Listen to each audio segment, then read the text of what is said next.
अब तू गया बेटा। कुकुर का बंदूक डर के मारे झूल जाता है। आज मैं मर गया भैया। ये दोनों शिकारी कुत्ते बतख का घोंसला उड़ा देते हैं। तभी ये बतख का छोटा लौंडा जन्म लेते ही इन दोनों की मारने पे लग जाता है। जय हिंद दोस्तों। अबे किधर अबे? ये कैसे हो गया है? और अपने औजार से इनकी बोट छेद डालता है। घर घर घर घर। अरे दादा रे, बाल बाल बच गया रे। हेकर है भाई, हेकर है। ये देख कुकुर उसी छेद में अपनी बंदूक घुसा देता है। आजा आजा। ये क्या है? बवाल चीज है बे। तभी बतख का लौंडा इन दोनों को पानी में अच्छे से धो देता है। ये देख दोनों कुकुर अपनी फटफटिया से उसका पीछा करने लगते हैं। साले को बम से उड़ा दूंगा। साले ये दोनों बतख के चक्कर में बाकियों का जीना हराम करके रखे होते हैं। ऐसा मत करो मेरी जान। तभी ये छोटा लौंडा पेड़ को माल पिलाकर एक ही झटके में लंबा कर देता है।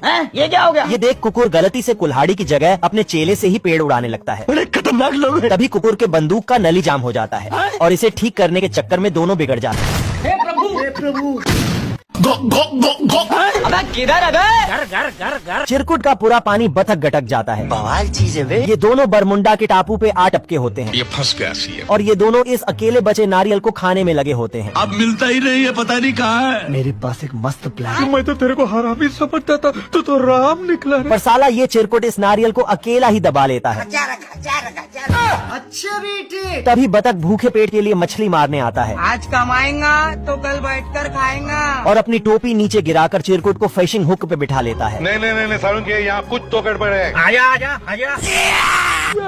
हेकर है भाई, हेकर है। साला ये चिरकुट को छुतिया बनाकर ढेर सारी मछली मारने लगता है। देख रहा है बिनू? ये देख चिरकुट अपनी जान बचाकर निकल लेता है।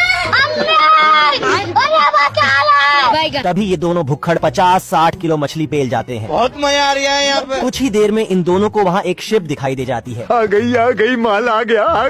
तभी ये दोनों टापू की ऐसी तैसी करके निकल लेते हैं। हे प्रभु। मधुमक्खियाँ शहद लेकर आती हैं, तो ये पहरेदार सबकी चेकिंग करके अंदर जाने देता है। ये बत्तख शहद चुराने आया, लेकिन पहरेदार को पता चल गया कौन है बे तू? अरे बाप रे, क्या कर रहे हो तू? और उसने बत्तख को छेद कर वहाँ से भगा दिया। इस बार ये बत्तख मधुमक्खी के कॉस्ट्यूम पहनकर आया। है मुझसे कोई स्मार्ट? अच्छा, बत्तख पहरेदार को उल्लू बनाकर हेलो बेबी, क्या कर रहे हो? मधुमक्खियाँ के घर में छेद कर दिया और पाइप से अपना बाल्टा शहद से भरने लगा। बत्तख बाल्टा भरकर वहाँ से निकल लिया। मैं जा रहा हूँ। अरे तू जा रही? शहद खाली हो गया तो मधुमक्खियाँ का राजा पहरेदार की क्लास लेने आया तेरा बाप। और इसे नौकरी से निकाल दिया। भारी मिस्टेक हो गया सर। पहरेदार दुखी होकर जा रहा था, तभी रास्ते में उसे शहद गिरा हुआ दिखा।